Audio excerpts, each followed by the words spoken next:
ሰላም ሰላም ቤተሰብ እንደምን ዋላችሁ? እንደምን አደራችሁ? በያላችሁበት ቦታ እንግዲህ ከሰሞኑ ጠፍቼ ነበር። የጠፋሁበትም ምክንያት ትንሽ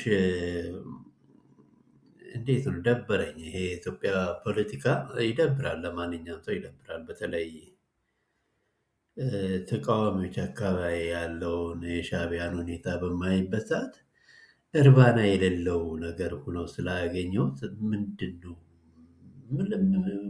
ምንም ቁም ነገር የሌለ ነገር ስለሆነ ያን ያክል የሚስብ ነገር ስለሌለ እስቲ ዝም ብዬ ራቅ ልበል ብዬ ነው። ግን ለማንኛውም ከተሳሳቱ ደግሞ የስህተታቸውን ብናገር እስከምል አንጻር ነው አሁን ወደዚህ ብቅ ያልኩት። ይህም ምንድነው ሁለት ነገር ነው የማየው። በጣም ሰማይና ምድር የተራራቀ ነገር ነው እያየሁት ያለሁት። አንድ በመንግስት በኩል ያለውን ሁኔታ፣ ሌላ ደግሞ በተቃዋሚው በሻዕቢያ ያለው ሁኔታ ሰማይና ምድር የተራራቀ ሁኔታ ነው ያለው። በሻዕቢያ እና በተቃዋሚ በኩል ያለው ሁኔታ ሳይ ሁልጊዜ መሳለቅ፣ ሌላ ደግሞ ኢሉዥን ውስጥ ገብተው ነው እንትን የሚሉት እና ትርጉሙም በኋላ ምን እንደሆነ እናያለን። ኢሉዥንም ወይ ደግሞ መሳለቅንም ሁለቱንም በኋላ አነብላችኋለሁ።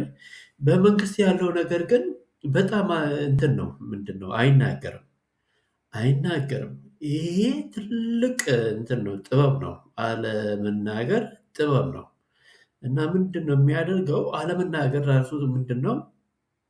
መስማትን ይፈልጋል ግን አይናገርም ማለት የመማር ፍላጎት ነው። አናላይሲስ ያደርጋል ማለት ነው። ከራሱ ጋር ነው የሚነጋገረው። ውጤት ላይ ሲደርስ ብቻ ያንን ውጤቱን ሰርቶ ያሳያል ማለት ነው። በመንግስት በኩል ያለው ያ ነገር ነው። አሁን ኢትዮጵያን በየጊዜው እየመረቀ ያለው ፕሮጀክቶችን የሚያስመርቀው ምናምን ዝም ብሎ ነው። በቃ ያንን አናላይሲስ ያደርጋል፣ ያስብበታል፣ ያወጣል፣ ያወርዳል። ከራሱ ጋር ተነጋግሮ ነው። ተቃዋሚዎች ጋር ግን ሳይ ዝም ብሎ መለፍለፍ ነው። በቃ ኢሉዥን ውስጥ የገባ ሰው እንዴት ነው? ኢሉዥን ማለት እንግዲህ የሌለው ነገር ዝም ብሎ እንትን ማለት። አሁን ለምሳሌ ፋኖችን በምንወስድበት ሰዓት 20 ወይ 30 ወይ 40 በየቦታ ክፍለ ጦር አድርገው እንትን ይላሉ እና ኢሉዥን ሲገቡ ምንድነው የሚሉት? በአንድ ወር በኋላ ወይ ደግሞ መስከረም ላይ አዲስ አበባ እንገባለን ይላሉ። ይሄ የማይሆን ነገር ነው። 30 150 ሆነው እንዴት አድርገው አዲስ አበባ ይገባሉ? ክፍለ ጦር ምናምን ብሎ የሚሉት እንግዲህ 120 ምናምን እንትን አደራጅተው ነው። እና ከመንግስት ለምሳሌ 10 ሰው ቢገሉ አሁን ምንድን ነው የሚሉት? ልክ አንድ ክፍለ ጦር ደመሰስን ይላሉ። ልክ መንግስትም እንደው ክፍለ ጦሩ 10 20 ያለውን ይመስል እና ይሄ ኢሉዥን ነው። በቃ የሌለ ነገር እንዴት ነው ጭንቅላታቸው ውስጥ እንዲሁ። በሌላ በኩል እስቲ ለመግለጽ ኢሉዥን የምለውን አሁን ለምሳሌ ጨረቃ ወደ መሬት እንትን ቀርባ ሌሊት ላይ ጎላ ብላ በምትታይበት ሰዓት ኢሉዥን ውስጥ የሚገባ ሰው አሃ ለካስ ይሄ ጨረቃ ከፀሐይ ትበልጣለች፣ እንግዲህ ግዙፍ መስራት ስለታየች እንግዲህ ስለቀረበች እና ከፀሐይ ትበልጣለች ብሎ እንደዛ አይነት ኢሉዥን ውስጥ የመግባት ሁኔታ ነው። እና ይሄን በዝርዝር ሁኔታ እሄድበታለሁ እና እስከዛ ድረስ ላይክ፣ ሼር እና ሰብስክራይብ አድርጉ። ኢካፍ ነው ሚዲያው። ኢካፍ ማለት እንግዲህ ኢትዮጵያ ኖሌጅ ኤንድ ፋክትስ ሚዲያ መሆኑ ነው። እና ምንድን ነው አሁን ትርጉሙ? መጀመሪያ ወደ ትርጉሙ እንግባና ከዛ በኋላ ዘርዘር ያለውን ሁኔታ ሙሉ ትኩረቴን የማደርገው ምናልባት የሻዕቢያ ላይ ኢሉዥን ውስጥ ሁልጊዜ ገብቶ የሚያወሩትን ነገር እንግዲህ ያንን እናያለን። አንድ በአንድ እስከ አንድ ስራ ስንት አካባቢ እንትን ይዣለሁኝ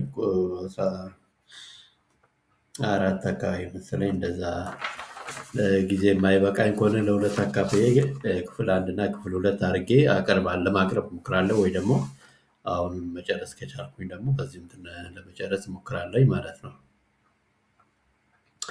መጀመሪያ መሳለቅ የምለው ትርጉሙ አንድ ሰው ስራ አሳንሶ በመናገር ማሸማቀቅና መሳቅ ወይንም ደግሞ ማሾፍ ማለት ነው። ይሄ መሳለቅ የምለው ኢሉዥን የሚለው ትርጉሙ ደግሞ አንድ ሰው ያለበት ሁኔታ ካለው በተሻለ ሁኔታ ላይ እንዳለ አድርጎ ሲያሳይ ማለት ነው።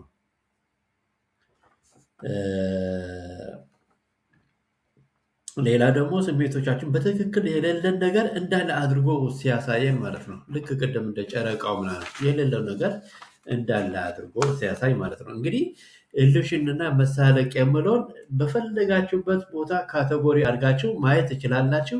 እኔ ግን እስከዛሬ ድረስ በሻዕቢያ በኩል በሚዲያቸው ወይ ደግሞ በዩቱበራቸው በኩል በሻዕቢያም ራሱ በራሱ በኩል የምናየው ስለ ኢትዮጵያ ያላቸውን መሳለቅ ወይ ደግሞ ኢሉዥናቸው ምን እንደሚሉ ያንን ልገልጽላችሁ ፈልጌ ነው አሁን የቀረብኩት። አሁን ለምሳሌ አንደኛ ሻዕቢያ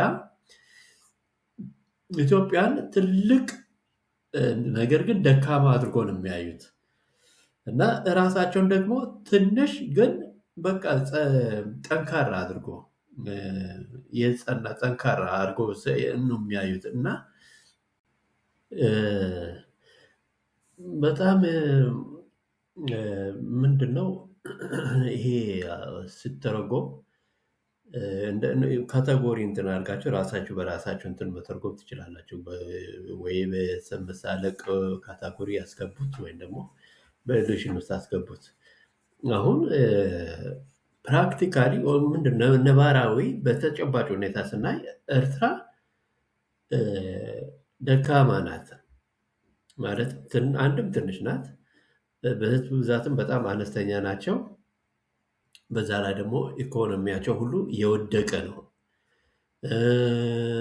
ሰራዊቱም ሁሉ ህዝቡ ራሱ ያለውን ሻዕቢያን ጠልቶ እየተሰደደ ባለበት ሁኔታ ችግር ላይ ባሉበት ሁኔታ ራሳቸውን ትንሽ ነን ግን ጠንካራ ነን እያሉ ያወራሉ።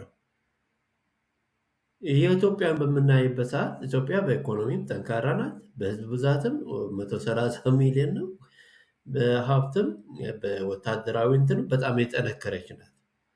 ይህን ጠንካራውን ሀገር ትልቅ ግን ደካማ አድርጎ ያወራሉ። ያ ኢሉዥን ነው። ራሳቸውን ከፍ የማድረግ ጠንካራው እንግዲህ ራሳቸው ደካማ ሆኖ ነው እንግዲህ ያው ፒክቸሩ ላይ እንትኑ ስሎ ነው ምንድነው ቪዲዮ ፒክቸሩን እያያችሁ ነው ምን ኤርትራ ምን እንደምትመስል እና ደካማ ናቸው እና ደካማነታቸውን አለመቀበል በቃ የራስ ምንነታቸውን ካለመቀበል የተነሳ ማለት ነው።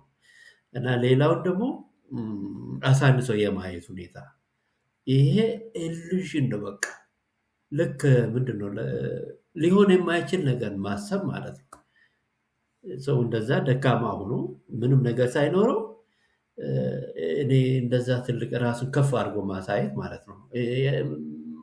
ያ ኢሉዥን የሌለው ነገር ነባራዊ ያልሆነ ነገር ማለት ነው። ይሄ አንደኛው ነው እንግዲህ የሻዕቢያ ኢሉዥን በየቀኑ የሚደጋግሙት ነገር ነው ማለት ነው ብትከታተሏቸው። ሌላው አሁን ለምሳሌ ስለ ሶማሌላንድን በምንወስድበት ሰዓት የሚሉት ነገር ምንድነው? ሻዕቢያቸው በየሚዲያዎቻቸው ያልተጨበጠ ህልም ብሎ መሳለቅ እንደዛ አይነት ነገር ወይ ደግሞ ምንድነው ኤርትራን መሻገር አቅቷት ወደ ሶማሊያ ትሄዳለች ብሎ እንደ ራሳቸውን እንዴት አድርጎ ከፍ አድርጎ እንደሚያሳዩት እና ይሄ ኢሉዥን ነው። ራሳቸውን አንዳንዴም ከአሜሪካ በላይ አድርጎ ነው የሚያሳዩት የሌለ ነገር ማለት ነው። ልክ ጨረቃዋ ስለቀረበችና ጎላ ብላ ስለታየች ለካስ ጨረቃዋ ከሰማይ ትበልጣለች ብሎ እንደ መከራከር ማለት ነው። እና ኢትዮጵያን አሳንሰው ይናገራሉ እንጂ ኢትዮጵያ ግን ትንሽ አይደለችም። እነሱ በጭንቅላታቸው ውስጥ ያለውን ነገር ነው የምናገሩት ማለት ያ ኢሉዥን ነው። እስቲ እንድማሩ ምናልባት የሚዲያ ከሰሙ ምናልባት ከዚህ የአንድ ነገር እንትን ሊያደርጉ ይችላሉ። ይህንን የምታዳምጡት ወይ ደግሞ ሚዲያ ካላቸው አጋጣሚ ሆኖ ገብታችሁ ካዳመጣችሁ በራሳችሁ እንትን ማስታወሻ ውስጣችሁ በየሚዲያዎቻችሁ ስ ይሄን ነገር እንትን ለማለት ሞክሩ። አይዶን ከሬኔ በጣም ደስ ይለኛል። ምክንያቱም ብዙ ነጥቦችን ይዣለሁ፣ ወደ 14 ነጥቦችን ይዣለሁ ስለ ሻዕቢያ ኢሉዥን እና ስላቅን በተመለከተ ማለት ነው። ኤርትራ መሻገር አቅቷት ወደ ሶማሊያ ትሄዳለች። ይሄ ስላቅ ነው። ኤርትራ ምንም አቅም የላትም። እንዴት ኤርትራን ፈርታ ነው ኢትዮጵያ ወደ ምንድን ነው? ይሄ በጣም የሚገርም ነው። ሌላ ሶስተኛ ደረጃ ላይ ያስቀምጥኩት ምንድን ነው? ስለ አየር መንገዱን እንግዲህ ግንኙነታቸው ከኢትዮጵያ ጋር ያለው ግንኙነት ተቋርጦ ነበር። እንዴት እንደምሳለቁ ሰማዩን ዘጋንባቸው ብለው ይሳለቃሉ ማለት ነው። እና እራሳቸውን ከፍ አድርጎ የመናገር ሁኔታ ማድረግ የማይችሉትን ነገር ማይሆን ነገር የኢትዮጵያን አየር መንገዱን ብታደረግ አንድ ቀንም አይፈጅባትም። አሁን የኢትዮጵያ መንግስት ሻዕቢያን ለማለት እና ይሄ መሳለቅ ነው። ራሳቸውን ከፍ አድርጎ ልዩ አድርጎ አሁን ለምሳሌ የእስራኤልና የኢራንን በምናይበት ሰዓት ያ መሳለቅ አይደለም፣ በአይን እያየን ነው። በቃ መሪዎቻቸውን ጨርሳለች የኢራንን እስራኤል ትንሽ ሁና ማለት ነው። ምክንያቱም በቴክኖሎጂም የበለጸገች ናት፣ በሀብትም ብዙ አላት፣ ከኋላም አሜሪካ አለች። በመሳሪያ ደግሞ በጣም የራቁ የተራቀቀ በሳይንቲስት በኩል ከዓለም ሁለተኛ ይሆን አንደኛ በጣም ነው የተራቀቁ ናቸው። እና ከዛ ከችሎታ አንጻር በተግባርም ደግሞ ያሳዩት ነገር ስለሆነ እነሱ ብሎ መሳለቅ አይደለም። አሁን የእስራኤልና የኢራን የኢትዮጵያና የኤርትራን በምናይበት ሰዓት ግን ምንም ኢኮኖሚ የላቸው። ሎጂስቲክ እንዴት አድርጎ ነው ወታደሮቻቸውን የሚቀልቡት? እና ከዛ ጋር ሊሄድ የማይችል ነገር እና ያ ኢሉዥን ውስጥ ሆኖ የሚናገሩት ነገር ነው ማለት ነው። ሻዕቢያዎቹ ስለ አየር መንገዱ ስለሌላ ነገር የኢኮኖሚን ሪፎርምን በተመለከተ ደግሞ እኔ ከባለቤቱ ያወቀ ቡዳ ነው የሚባለው። አሁን ስለ ኢኮኖሚያችን ስናገሩ ደግሞ ኢኮኖሚ ሪፎርም ወይ ደግሞ የብር ዋጋ መቀነስን በተመለከተ ሀገሪቱ በብድር ተሽጣለች የሚል ስላቅ ውስጥ ነው የሚገቡት። የብር ምንዛሬ ስለጨመረ አሁን የነሱ አንድ ናቅፋ 1 ዶላር 15 ናቅፋ ነው መሰለኝ። የኢትዮጵያ 100 ከምናምን ደርሷል። አሁን የሚያወሩት ምንድነው? ስለ ኢኮኖሚም የሚያውቁም አይመስለኝም። እና ስላቅ ውስጥ ነው የሚገቡት። የኛ ገንዘብ ጠንካራ ነው፣ በቃ እንትና ማነው አብይ ሀገሪቷን ሸጣት፣ የብር ዋጋ ራሱ ዋጋ የለውም የሚል ስላቅ ውስጥ ይገባሉ። ነገር ግን በምታይበት ሰዓት የፍሪ ማርኬትን በምታይበት ሰዓት የኢትዮጵያ ሕዝብ አሁን አውቆታል። በቃ በተግባር አይቶታል። ዶላር ሪዘርቭ የምታደርገው አቅም በጣም ጨምሮላታል። በአሁኑ ሰዓት ፍሪ በማድረጓ አሁን ናቅፋ ሻዕቢያ እንደዛ እንደ ኢትዮጵያ ፍሪ ብታደርግ $1 1 ሚሊዮንም ሊደርስ ይችላል። ምክንያቱም ኤክስፖርት የሚያደርጉት ነገር የለም እና የናቅፋን የሚፈልግ ሰው የለም ማለት ነው። ግን በመንግስት ህግ መሰረት ከፈለገ 15 ናቅፋም ሊያደርግ ይችላል፣ ከፈለገም 5 ናቅፋም ሊያደርግ ይችላል። ባለስላሴ ጊዜ እኮ $1 2 ብር ከ50 ነበር። በደርግ ጊዜ እስከ 7 ብርም ደርሶ ነበር። ያ በመንግስት የሚወሰን ነው። ይሄ ግን ፍሪ ማርኬቲንግ ነው። በፍሪ ማርኬቲንግ ጥቅሙ ምንድን ነው? ብዙ ኢንቨስተሮች ይገባሉ ማለት ነው። $1 በ150 ምናምን ከሆነ በቃ ለጥቅማቸው ብለው ነው የሚመጡት እና በዛ መሰረት ደግሞ ሀገሪቷ ብዙ ዶላር ታገኛለች ማለት ነው። ብዙ ዶላር አገኘች ማለት ደግሞ ብዙ እቃዎችን የማስገባት ማሽነሪዎችን የማስገባት እና ራሷን ይሄ አሁን ኮሪደር ምናምን የሚሰራበት ብዙ ነገር ልታደርግበት ትችላለች።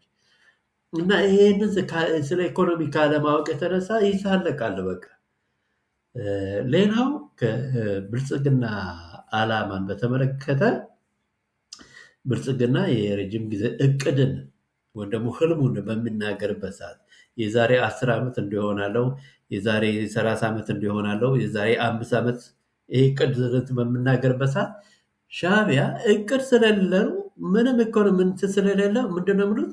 ህልመኞች ይሉናል። በቃ ኢትዮጵያውያን፣ በቃ የኢትዮጵያ መንግስት ማለት ህልመኞች።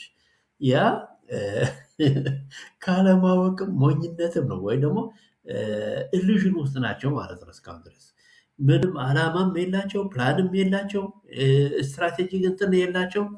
እንደው ዝም ብሎ በደመነፍስ የሚሄዱ ናቸው። እና በዛ ነው ሀገሪቷ አሁን ፒክቸሩ ላይ እንደምታየት በጣም የተራቆተ እንትን ነው ያለው። በጣም ያው ያያችሁ ስለሆነ ምንም እንትን የምናገረው ነገር የለም። እንግዲህ ያ ምንድነው ፍሪ ማርኬትን በመሆኑ አሁን ብዙ ዶላር ስላገኘ ኢትዮጵያ በየከተማው ኮሪደር ብዙ ነገሮች እየተሰራ ነው ያለው። እና እነሱ ግን ህልመኞች፣ ምን የሚታይ ነገር ህዝቡ እኮ እዛ እያየው እኮ ነው። ለማን ነው የምናገሩት? አእምሯቸው ውስጥ እንዴት ነው? ሞኝነት ነው ልበል? አሁን እዛ ኢትዮጵያ ውስጥ ያለው ያንን እያየ ነው ነገር ያለው። ግን ህልመኞች ምናምን ብለው ያወራሉ። አሁን የባህር በርን በተመለከተ አሁን ብናይ ኢትዮጵያ ታሪክ ብሎ ማውራት እንጂ መሬት የለም አታገኝም ወይ አታገኝም ብሎ ይሳለቃሉ። ይሄ መሳለቅ ነው። ይሄ የማይቀር ነገር ነው። ነባራዊ ሁኔታ ነው። ሰው ጉሮሮ ታንቆ አንድ ቀን እንትን ማለቱ አይቀርም። ይሄ የማይቀር ነገር ነው። አሁን ኢትዮጵያ እያለች ያለችው ምንድን ነው? ሰጥቶ መቀበል ላይ ነው እንትን ያለችው። ያን እንትን እምቢ ካለች ግን መጨረሻ ዞሮ ዞሮ የሚቀጥለው ትውልድ ምን እንደሚያመጣ አይታወቅም። የማይቀር ነገር ነው። ያ እስከ ዘላለም እንትን የሚሆን አይደለም። እንደዛውም በአሁኑ ሁኔታ እንኳን በምናይበት የዓለምን ሁኔታ ስናይ ህግ የለም እና የሚሆነው ማንም አያውቅም። በሰጥቶ መቀበል ግን አብሮ መልማት ማደግ ይቻላል። አብሮ ማደግ ይቻላል። ወይ ደግሞ በሌላ መንገድ አሁን ለምሳሌ እንዴት ነው የማይቀረው? የማይቀር ነው የምለው ሻዕቢያ አሁን በሰማያዊ ተቃዋሚዎች አላለ ወይ እነሱም መተው ይጥሉት ይሆናል። ከዛ ከእነኚህ ደግሞ ከኢትዮጵያ ጋር ተስማምተው አብሮ የማደግ ሁኔታ በሰጥቶ መቀበል ማለት ነው። አንድ ላይ ተስማምተው አዲስ ነገር ሊፈጠር ይችላል። እድሜ ልክ ዘላለማዊ አይደለም ሻዕቢያ ወይ ደግሞ ኢሳያስ እና እንደዛ መናገር አይቻልም። ይሄ ምንድነው? ታሪክ ምንድነው? ህልመኞች ወይም ደግሞ ይሄ መሬቷን አታገኝም እንደዚህ አይነት ነገር የሚሆነውን ማንም አያውቅም። እግዚአብሔር ነው የሚያውቀው። ዘላለም የሚኖር እንትን ሰው እድሜ ልኩን ሻዕቢያ ዘላለማዊ እንትን መሆን አይችልም። አሁን ለምሳሌ ቲፒኤልኤፍን ብንወስድበት ሰዓት ልክ እንደ ሻዕቢያ ነበር እድሜ ልኩን የ100 ዓመት የ50 ዓመት እቅድ ምናምን። ግን አሁን የት ነው ያለው ቲፒኤልኤፍ? ስለዚህ ነገ የሚሆነው ነገር አይታወቅም። ነገ አሁን ኢሳያስ ወይ ታሞ በተፈጥሮ የሚሆነው ነገር አይታወቅም። የሚመጣው ደግሞ ከኢትዮጵያ ጋር ልስማማ ይችላል። እንደዛ መናገር አይቻልም። የሚሆነውን ነገር ከጊዜ ሁኔታ ያለን ተጨባጭ ሁኔታ ጋር እንትን ማለት ነው እንጂ ኢሉዥን ውስጥ መግባቱ ውድቀት ለውድቀት ነው ያደረገው። ያ ኢሉዥንና ትምክህት ነው አሁን ኤርትራን እንደዛ ለውድቀትና እንደዛ የፒክቸሩ ላይ እንደምታዩት እንትን ልትሆን የቻለችው። ሌላው የአድዋ ድልን በተመለከተ ይሳለቃሉ። ኢትዮጵያ ደካማ ናት፣ ጣሊያንም ማሸነፍ አትችልም። እኛ ስለታገልን እንግዲህ ሻዕቢያዎች ኤርትራኖች እኛ ስላለንበት ነው ጣሊያን ልትባረር የቻለችው እንጂ ኢትዮጵያ አችልም ነበር ደካማ ናት የሚል ኢሉዥን ውስጥ ነው የሚገቡት። እና እኔ ምን እንደሚባል አላውቅም። እንግዲህ የዛሬ ሻዕቢያ ከመምጣቱ በፊት የነበረና ሻዕቢያ ከመጣ በኋላ እንዴት ነው ሻዕቢያ ራሱ አሁን ቤት ውስጥ የገቡት በምንድን ነው? እዚህ ኢሉዥን ውስጥ ሊገቡ ቻሉት ደርግ ባደረገው ጥፋት ነው። በቃ ደርግ ህዝብ ስለተማረረበት በቃ እንዲሄድለት እንዲወድቅለት ስለፈለገ ህዝቡ እነኛን ተቀበላቸው። ሻዕቢያንም ቲፒኤልኤፍንም በቃ የፈለገው ቢሆን እነኚህ ሁለቱ እንደ ደርግ አይሆኑም የሚል እምነት ነው ያደረበት እና በዛ መንገዶችን አሳየ። በስለላ በምናምን ገቡ። ያ ማለት አሁን በተቃራኒው ቲፒኤልኤፍን በምንወስድበት ሰዓት የደርግን ስርዓት እንትን እየተካሄደ እንትን እያደረገ ነው ያለው በአፈና ምናምን ወደ እንትን ማስገባት። የሻዕቢያም ሁኔታ ያ ነው እና እየሸሻቸው እኮ ነው ሻዕቢያ ህዝብ፣ የኤርትራ ህዝብ ራሱ ወጣቱ እየሸሸ ነው ያለው። ማን ነው አሁን ይዋጋልኛል ብሎ የሚያስበው? እንደ ደርግ ጊዜ ሪሊ ማንም ፍላጎት የለውም። የሻዕቢያ ፍላጎት ያለው ሰው የለም ፈርቶ ዝም ከማለት ይልቅ እና ያ ወቅቱ ይወስናል ማለት ነው። የደርግ ጊዜ ወቅቱ ሌላ ነው፣ የአሁኑ ወቅቱ ሌላ ነው እና ያኔ በደርግ ምክንያት ሁሉ ስለተማረረች ስላስገባቸው አሁንም ኢትዮጵያው ጠቅላላ እንደዛ ያስገባናል ብሎ ካሰቡ ያ ኢሉዥን ነው፣ የማይሆን ነገር ነው። ዘጠነኛው ሉዓላዊነትን በተመለከተ ኢትዮጵያ የምዕራባውያን ተላላኪ የራሷን መወሰን የማችል ሀገር ናት ብለው ነው እንትን የሚሳለቁት። ይሄ ሞኝነት ይመስለኛል። ይሄ እንደዚህ አይነት ነገር በተግባር ስናይ ራሷን ችላ ነው ራሷን እንትን በራሷ ውሳኔ ነው እየሄደች ያለችው እንጂ በውጭ አይደለም እየተመራች ያለችው። ተላላኪ አይደለም። ለማን ነው የተላላኪችው? በቃ አልፈልግም ካለች አልፈልግም ነው። እንዴት ነው? ፕራክቲካሊ እኮ አባይን ማየት እንችላለን እኮ ምዕራባውያን ስንቶቹን ትራምፕ ሁሉ ያ ሁሉ ጫና እያለ በራሷ ስለምትተማመን አይደለም እንዴ? ተላላኪ ብትሆን ኖሮ እኮ አባይንም እሺ ብላ አልሰራም ብላ ትተው ነበር። እና እንደዚህ አይነት ነገር ኢሉዥን ነው፣ በቃ የሌለ ነገር ነው የሚያወሩት ለማለት ፈልጌ ነው። እንዴት እንደማደርገው አሁን ይሄንን ፕሮግራም ክፍል 1 እና ክፍል 2 አድርጌ ለአሁኑ እዚህ ላይ ላብቃ። ምክንያቱም ይሄ እስከ 14 ስለሆነ ዝርዝሩ በክፍል 2 ደግሞ በሌላኛው ቪዲዮ አቀርባለሁ ማለት ነው። ለአሁኑ እዚህ ላይ ላብቃ መሰለኝ፣ የእናንተንም ጊዜ ላለመሻማት፣ ሲንዛዛ ደግሞ ትንሽ መሰላቸት እንዳይሆን ክፍል 1 እና ክፍል 2 አድርጌ ለሁለት ባካፍለው የሚሻል መሰለኝ እና ለአሁን እዚህ ላይ ላብቃው። እንግዲህ ይሄን ይመስላል። ክፍል 2ን ደግሞ እንጠብቃለን ማለት ነው። እስከዛ ድረስ ላይክ፣ ሼር እና ሰብስክራይብ አድርጎ ለሌሎች ይዳረስ ማለት ነው እና ለአሁኑ በዚህኛው ክፍል 1 ቪዲዮ ላይ በዚህ ይሰናበታችኋለሁ። ታንክ ዩ ቬሪ ማች።